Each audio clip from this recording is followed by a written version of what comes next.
From the Florida Today newsroom, this is the Florida Today Show.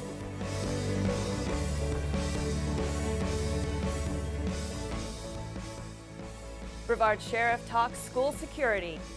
Is red tide creeping onto Brevard shores? And what do you do when the doctor's diagnosis is less than favorable? Hello, Space Coast, and welcome to the Florida Today Show. I'm Christina LaFortune, and today is Sunday, October 21st.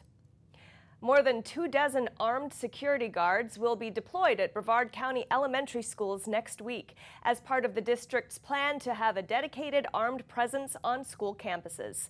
Brevard County Sheriff Wayne Ivey, flanked by Brevard School Superintendent Mark Mullins, who oversees the 70,000 student district, discussed the program's implementation Monday afternoon, offering new details about the training and the experience of the specialists hired for the 27 positions. Today we want to announce that we have concluded our training of our school security specialists, and barring anything that prohibits otherwise, we will be deploying our school security specialists into action sometime next week. As you guys know, this has been in the works since May, when our school board made the decision to go in this direction, and it really ties into our four-part plan. And our four-part plan all along was to have 4 different layers of security: education and awareness, hardening of our school structures. Both of those we are not only well underway in doing, but we've also been very successful in getting our plan into action. The third layer was our school resource deputies and school resource officers.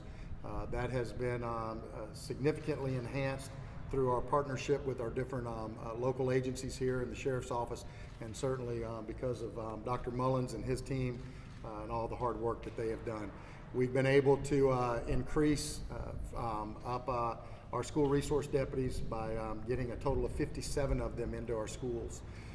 In the meantime, we've also, the schools that did not have school resource deputies assigned, we've been able to utilize off-duty deputies and police officers to fulfill those schools while the school security team was being trained and meeting their vetting requirements.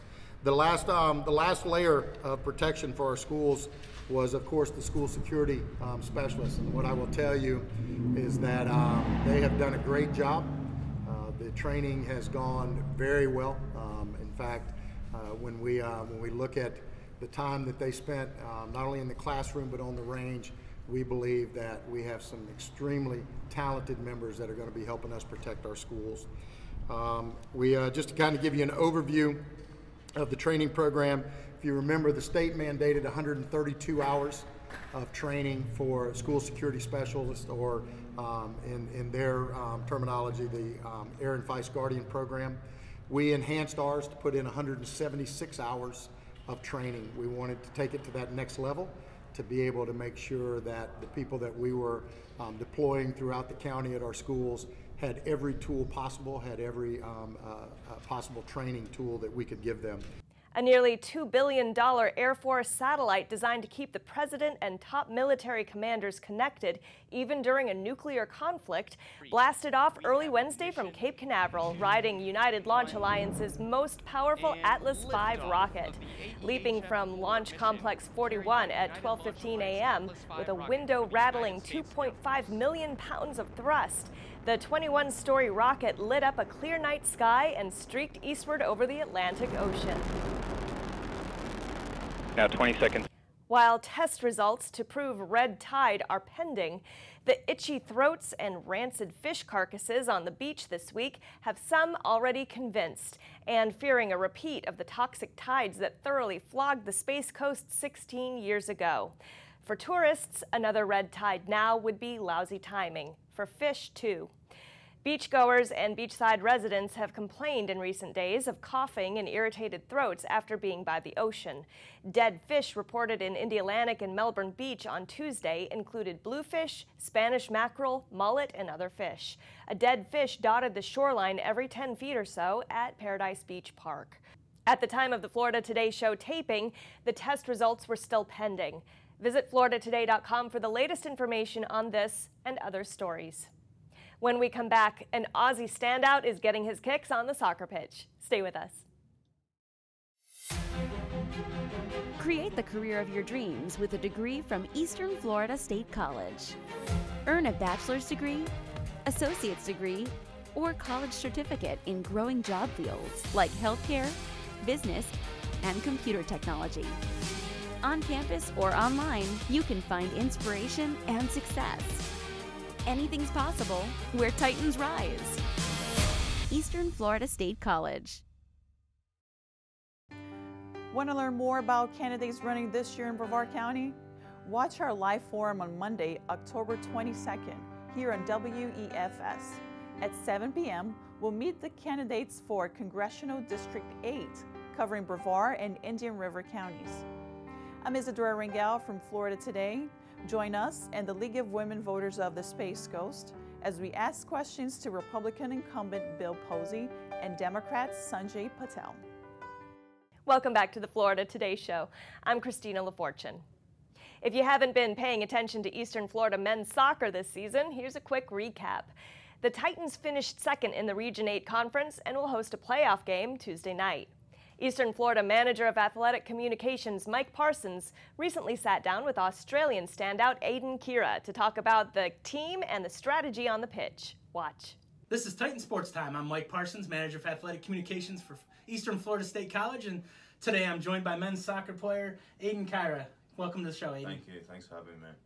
Well, talk about the season. You guys are really starting to play well, 4 in a row under your belt. Yeah, no, it's been a crazy season, you know. Had a few big games coming up, like we've got Daytona and Broward, like must-win games for us. The start of the season was a bit rocky, you know. It's never easy bringing a whole team together, international players, like we all play different style. But I think Coach Trees has done really well so far, and I think we're going to go all the way this year. Talk about this group, because you talked about it a little bit, but this group is very different, and it's a lot of new guys. I mean, there's a lot of moving pieces, but that midfield's really good. Yeah, no, like we have boys from Spain, and then Abdul's from Australia, and then Troy's from here. So we've just got players from everywhere, and all the different styles, it's just, like, it's all finally starting to come together. At the start, it was just, I think everyone was trying to, you know, play how they played in their country, and now everyone's just starting to come together, but it's all starting to, you know, everything's going good now. And talk about your game. When did you start playing soccer? I started playing when I was 4. Used to play with my older brother, so I used to play up age groups all the time, and I played actually rugby league at the same time, and then too many injuries, parents said make the decision, so I chose soccer. I'm glad I made that decision, yeah. Was it, once you made the decision to play soccer, was there ever any other sport other than rugby, or did you play other things, or was it always just soccer? I always was interested in other sports. Like, even when I was playing rugby league and soccer, I did baseball for 1 season. Not a big sport in Australia, but I still did it. Just swimming, like, I think just stuff to keep the fitness up. I was a bit of a chubby boy when I was younger, so I always tried to do the extras to lose weight, so yeah. You're a goal scorer, but talk about what you work on. What are you working on when you're on the pitch by yourself, kind of? Like, as I said, like, fitness is like a bit of a downfall for me, so I'm always putting in the extras for sprints and stuff. I do extra finishing training, like Abdul and Nate. We like to stay back, do a bit of extras. A lot of the team has been staying back because, you know, we've been struggling to score a few goals, so yeah, I'll stay back, do some finishing, stuff like that. Well, good luck this season, and thanks for being on. Thank you. Thank you for joining us, and remember, follow us on EFSCTitans.com for all your sports news. We'll see you next time. And now for something a little on the haunted side. It is October, and in keeping with the Halloween spirit, we're presenting a few of our Haunted Brevard segments from the past, which look at the history and mystery of some of Brevard's allegedly most haunted places. This week, we're revisiting the 2015 segment on the Titusville Playhouse. Watch.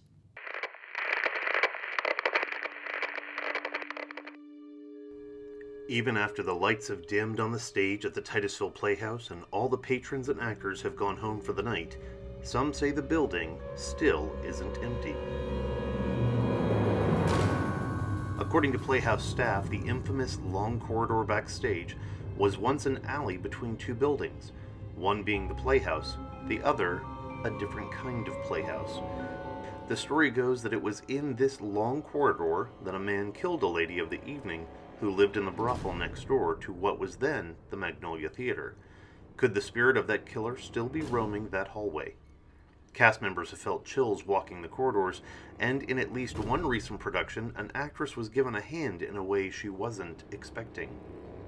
We were backstage during the show Parade here at the Titusville Playhouse, and we were just talking in the men's dressing room in between a scene, getting ready to go out, and we were she was mid-sentence, and all of a sudden she just stopped cold, and she kind of had this look, and I was like, hey, what's wrong? And she said she felt like someone had grabbed the back of her neck, kind of tightly. I was like, well, are you okay? She's like, I'm fine, but she was visibly shaken. So, I mean, I'm getting chills now talking about it. Like, it was a moment that I really questioned, like, okay, is this going to be a good ghost or a bad ghost that we're dealing with? Or is the spirit roaming the hallway from a different point in history altogether? Could the Titusville spirit be the victim of a love triangle gone wrong and simply looking for justice? Well, Titusville Playhouse was built in 1919, right where it is today on the corner of Julia and Paris Streets. And the man who built it, the contractor who built it, was named George Michael. And by the summer of 1923, the gossip in Titusville was that George Michael was having an affair with the wife of Henry Whitaker. Michael was 33 years old, Whitaker was 21, and the rumor was that Michael was having this affair, or at least flirting with Whitaker's wife. Well, of course, that didn't go over too well with Henry Whitaker, and when George Michael was attending a performance there at the Playhouse, he was in the lobby. He had bought his ticket, and he was just about to walk in when Henry Whitaker shot him at close range 4 times, and George Michael was able to stagger out to the sidewalk where he collapsed. He was operated on. This was a Friday night. He was operated on Saturday, but he died on Sunday. And as it turns out, Henry Whitaker, shot George Michael in front of all these witnesses. He was, of course, taken to court, but a finding of no true bill was issued in the case of the state of Florida versus Henry Whitaker. So I guess the jury decided that even though it's not in the record, that because this alleged affair had happened, that it was a justifiable homicide. But then again, George Michael got no justice for being killed. Our team of paranormal searchers pinpointed 2 hotspots in the building, the hallway and the prop room upstairs that was once an apartment. Could our madam from the first story be lingering upstairs? As they're doing the walkthrough with the managers and the staff, they noticed something out of the corner of their eye into the prop closet. There's a little shadow in there. So they made sure to note that. And as everybody else got there, a few of my investigators were upstairs in the stage room. And they were actually getting yes and no answers with the flashlight, having it flash on and off for yes and no. And they were actually having it roll back and forth. And one of my investigators actually noticed the ball of light float and then zoom away. And they were actually able to get answers out of the spirit box. Spirit box is a little box that scans AM/FM signals, and they can come through the white noise. And they caught 2 clear names, which were Mark and Susie. You can make this flashlight either turn off or move. It didn't seem hostile, though. They said they encountered a little girl, and they said there was a man in the alley that they encountered too. So the next time you feel a chill when you see a show at the Titusville Playhouse, ask yourself, oh my God, is it cold? I got her. Or is it something else?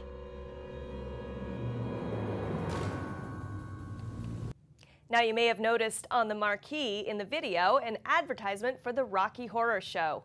Fittingly, Titusville Playhouse has again revived the annual Rocky event, which opened this weekend, and tickets are still available for next weekend's shows. Florida Today photographer Tim Short stopped by the Playhouse to bring you this. The darkness must go down the river.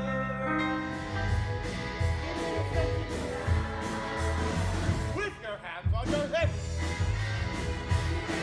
Hi, my my name is Kyle McDonald and I play Brad Majors in our annual Rocky Horror Show here at the Titusville Playhouse.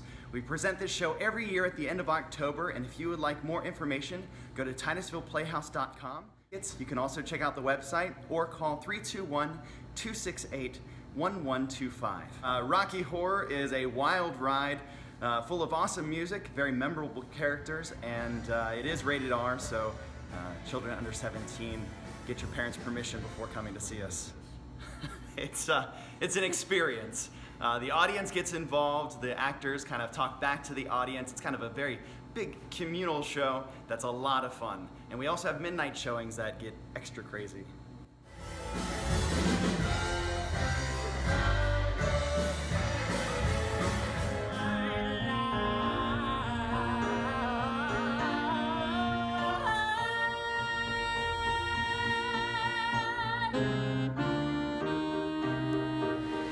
The Rocky Horror Show is on stage at the Titusville Playhouse through Sunday, October 28th.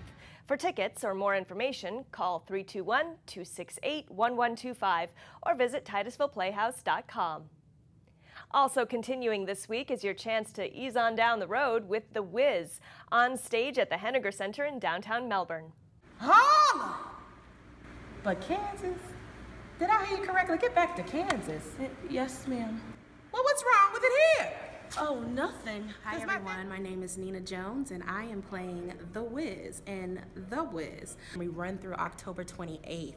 Every weekend, Friday, Saturday, Sunday. You get 3 chances each week to come catch us. It's an awesome cast. If you have any questions, you can log on to www.henniger.org for any information about tickets or when the box office opens if you want to stop by in the theater and get your ticket that way. The number to the box office is 321-723-8698, and they will answer your call, answer any questions you have, and I hope to see you here at the Henniger for the opening of The Wiz. To my throat and let me lubricate my mind. Let me lubricate. The Wiz will be on stage at the Henniger Center through October 28th. For tickets or more information, call 321-723-8698 or visit henniger.org. And if those aren't enough to get your blood pumping, check out the suspense-filled drama of Veronica's Room, the latest production to take the stage at Melbourne Civic Theatre. Unlock this door! Run me out of here! Unlock it! Welcome to Veronica's Room.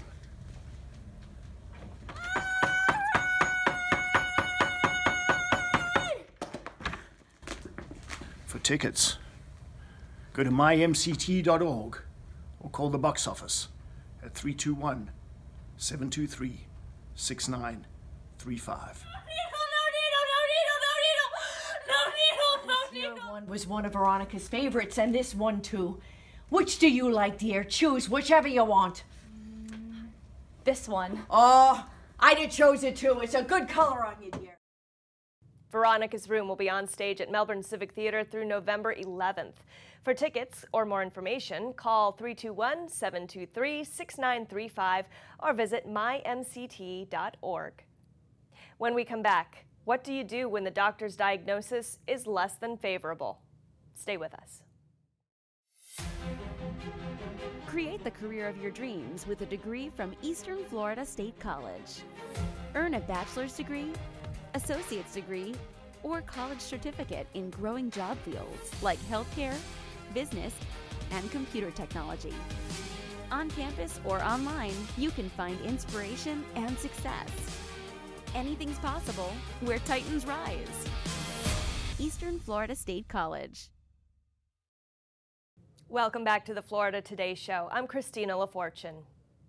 What do you do when your doctor sits you down to inform you that there's a tumor growing on your brain? Do you roll over and accept the diagnosis, or do you find a way to give your body everything it needs to fight back?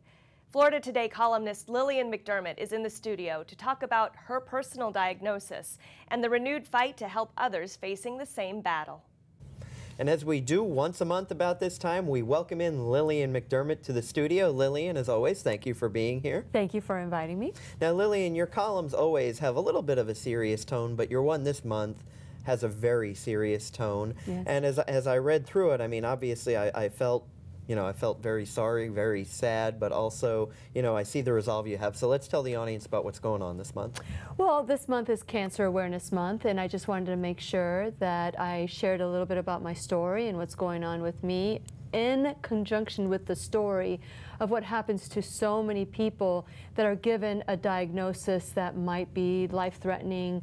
And so I experienced it myself. I was told that I have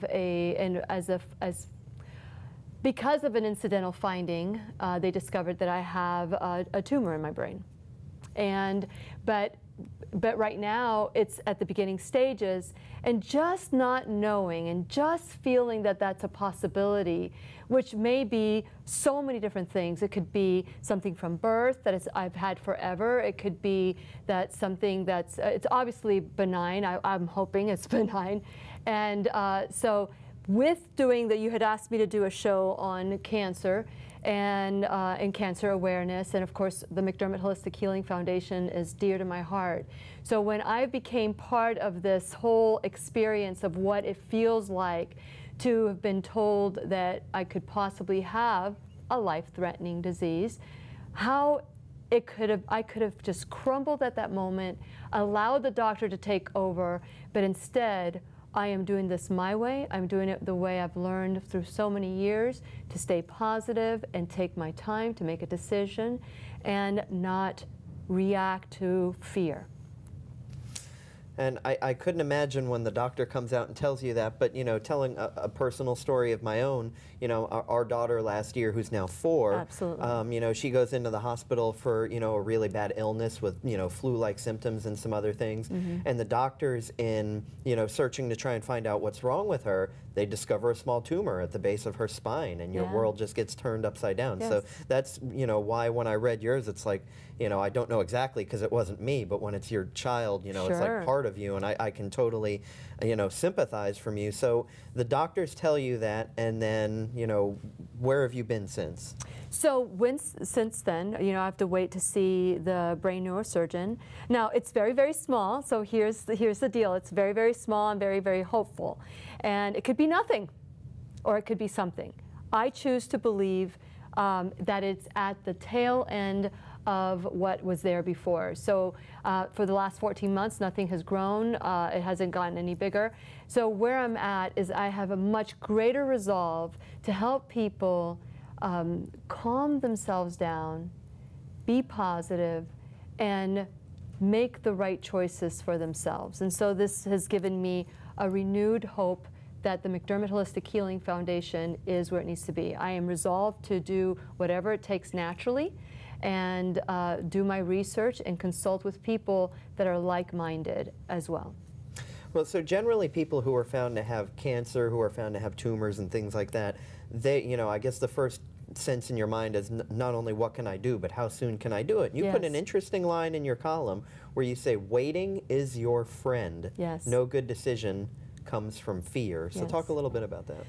So what happens is when someone is told that they have cancer or a life-threatening disease, for what I understood, now I have not been told that at all, but what I understand is that the next thing that comes out of the doctor's mouth is you may have this amount of time to live, you have to have chemotherapy, 12 doses or a year's worth of chemo, all these predictions that really nobody knows. So if food is medicine, there's no need for chemotherapy. No need for chemotherapy to eat. You don't know what you don't know. So what I would say is I suggest that people figure out what are their deficiencies, what is causing problems in the body. So what I hear is that people are just grabbed and taken to chemotherapy, radiation, surgery, all these things that really do not get to the root cause. The root cause is within us. There's a deficiency in the body that's causing the body to give you a symptom, a sign. And so what I would like to encourage people to do is to stop and listen. Does that make sense? Absolutely, it does. You know, and obviously doctors they're going to do their best they can to take care of you, and they're going to, you know, lead you toward the treatment that they want. But it sounds like you're saying sometimes some of those treatments, you know, you just hold off on until the time is right. Just wait. Just wait. Take a breath, wait, and get all your information. Consult with your regular conventional doctors as well as alternative ways to heal, and stop and wait. Cancer is in the body for many, many years before it's diagnosed. What's one day? What's 1 week? What's 1 month? The fear that the doctors will say, oh, if you don't do this now, then this is what your predictions is with the crystal ball. And so what I want people to do is make friends with time. Say, now the longer that I've been detached to the, oh, I'm sorry to tell you this, but you have this thing in your brain, I call it my pinhead. So you have this, or it's not in my brain, I'm sorry, it's the clivus. And so because of it, at first I am ready to crumble. But then as time goes on and you speak to people that are champions, that are helping you look outside of the box, then you realize I can make some great decisions for my body that are informed choices. So again, the McDermott Holistic Healing Foundation.org is there for you to help pay for these treatments. So that's why I wanted to bring the McDermott Holistic Healing Foundation in there as well. Absolutely. You know, the number of cancer cases is incredible. According to the National Cancer Institute, this year there will be an estimated 1.735 million new cancer cases, and roughly 600,000 people will die of cancer. And obviously, I think we all have been affected by cancer. You know, it took my father. It took, you know, a teacher who is very dear to me recently, someone from my youth who was taken by pancreatic cancer. So it's like you're not going to meet somebody who hasn't been affected by cancer. Now, you know, as you said, yours hasn't been diagnosed as cancer yet, thank God. It's just an incidental finding that I'm in the process of learning about. Yeah, and unfortunately, not everybody is so lucky to get it so early. So, you know, obviously we're rooting and hoping and praying for you, and, you know, looking forward to the next step. Absolutely. And so what I just want to encourage people to do is to stop and listen. Consider your options. Consider what is available out there for you. And so with that in mind, there are so many alternatives that can add whatever is missing from the body, whatever deficiencies are there. That's what cancer is. It's a deficiency. It's a deficiency in the body. Figure out what the root cause is and work with your body to discover the solutions. And with everything that everybody's doing during the month of October, donating money to all these other foundations, I ask that people will consider the McDermott Holistic Healing Foundation so that we can help pay, not just be resources, but also help pay for these alternative treatments before choosing something that is a known carcinogen. All right, well, Lillian, we appreciate you coming on and talking about your situation with us. And we will see you next month when you write your next article, and, you know, maybe we'll find out some better news on this as well. Some great news. I'm very hopeful for that. To hear more from Lillian, subscribe and listen worldwide to the Lillian McDermott Radio Show, weekdays at 8 a.m., noon, 5 p.m., and Saturdays at 11 a.m. at whenyouneedafriend.com. And that's going to do it for this week on the Florida Today Show. Be sure to join us again next week for all the latest headlines in news, space, sports, education, and entertainment. Thanks for watching. We'll see you next week.